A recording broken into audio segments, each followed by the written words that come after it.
প্ৰভু হনুমানৰ ভক্তিৰ বিনে আমাৰ ইচ্ছা পূৰণ হ'বনে? কিদৰে প্ৰভু হনুমানক ভক্তি কৰিলে আমাৰ ইচ্ছাবোৰ অতি সহজে পূৰণ হ'ব? নমস্কাৰ বন্ধু বান্ধৱীসকল, প্ৰভু হনুমানৰ কৃপা যাতে সদায় আপোনালোকৰ ওপৰত থাকে। বন্ধু বান্ধৱীসকল, ভগৱানৰ কৃপাৰ বিনে কেতিয়াও আমাৰ ইচ্ছা পূৰণ নহয়। মানুহে হাজাৰবাৰ চেষ্টা কৰিলেও নেদেখাজনৰ আশীৰ্বাদ বিনে চেষ্টাৰ ফল সহজে নাপায়। এইখন পৃথিৱীৰ সকলো মানুহে চেষ্টা কৰে, কিন্তু সীমিত সংখ্যক লোকহে সফলতাৰ শিখৰত উঠিব পাৰে। বাকীবোৰে নোৱাৰে। বাকীবোৰৰ সপোন হৈ ৰৈ যায়।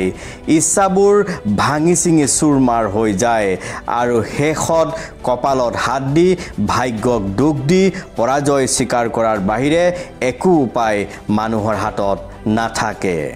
হয় বন্ধু বান্ধৱীসকল, আপোনালোকে বুজিব পাৰিছে যে কলিযুগৰ হাকাৰ ৰূপত জাগ্ৰত ৰূপত থকা তিনিলোকৰ স্বামী বুলি কোৱা হয় প্ৰভু হনুমানক।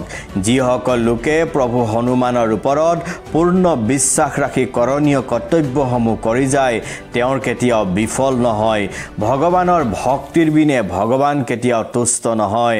যাৰ ওপৰত ভগৱান তুষ্ট নহয়, তেওঁৰ কোনো কামেই সিদ্ধি নহয়। কাৰণ ভগৱান হৈছে সৰ্বকৰ্মৰ ফলদাতা স্বৰূপ। সৰ্ব দুখ দুৰ্গতি দূৰ কৰোতা।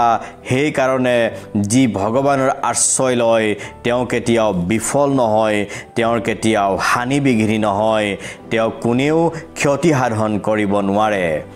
উদাহৰণস্বৰূপে ভক্ত প্ৰহ্লাদ, তেওঁৰ স্বয়ং ভগৱান বিষ্ণুক আৰাধনা কৰিছিল। ফলত পিতৃ হিৰণ্যক্ষ কশিপুৱে নানা যন্ত্ৰণা দিয়াৰ পিছতো একো ক্ষতি কৰিব নোৱাৰিলে। স্বয়ং ভগৱানে ভক্তৰ কাৰণে হাকাৰ ৰূপত প্ৰকট হ'ব লগা হৈছিল। এয়াই আছিল প্ৰহ্লাদৰ ভক্তি।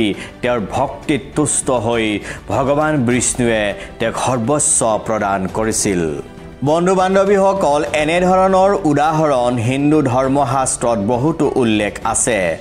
প্ৰভু হনুমানৰ দ্বাৰা আমাৰ ইচ্ছাসমূহ কিদৰে আমি পূৰণ কৰিব পাৰিম? ইয়াৰ মূল উপায়সমূহ হৈছে নিৰন্তৰ প্ৰভু হনুমানক ভক্তি কৰি কৰ্ম কৰি যোৱা।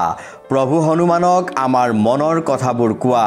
পুৱা গধূলি তেওঁক পূজা কৰোঁতে, হনুমান চালিচা পাঠ কৰোঁতে নিজৰ সমস্যাসমূহ হৃদয়ৰ পৰা ভক্তিভাৱেৰে ব্যক্ত কৰিব লাগে। যিকোনো কাম কৰোঁতে অথবা ভাল কাম এটা হাতত লওঁতে তেওঁক স্মৰণ কৰিব লাগে। কৰণীয় কৰ্তব্য চেষ্টা আদি কৰোঁতে তেওঁক সদায় হৃদয়ত চিন্তা কৰিহে কৰিব লাগে। কাৰণ তেওঁ বল আৰু বুদ্ধিৰ দাতা। প্ৰভু হনুমান জ্ঞান আৰু ধৈৰ্যৰ গৰাকী। যিসকল লোকে বিশ্বাস কৰে যে ধৈৰ্য ধৰি নিজক সংযম কৰি একান্ত চিত্তে নিজৰ কৰ্ম কৰি যায়, তেওঁলোক কেতিয়াও বিফল নহয়। কাৰণ ভক্তৰ মনোবাঞ্ছা সদায় প্ৰভু হনুমানে পূৰণ কৰে। এইখন পৃথিৱীত মানুহে কৰ্ম নকৰাকৈ জীয়াই থাকিব নোৱাৰে, চেষ্টা নকৰাকৈ থাকিব নোৱাৰে। গতিকে যি কৰ্মই কৰক প্ৰভু হনুমানক স্মৰণ কৰি কৰক। চাব তাতে আপুনি শান্তি আৰু সুখ অনুভৱ কৰিব পাৰিব।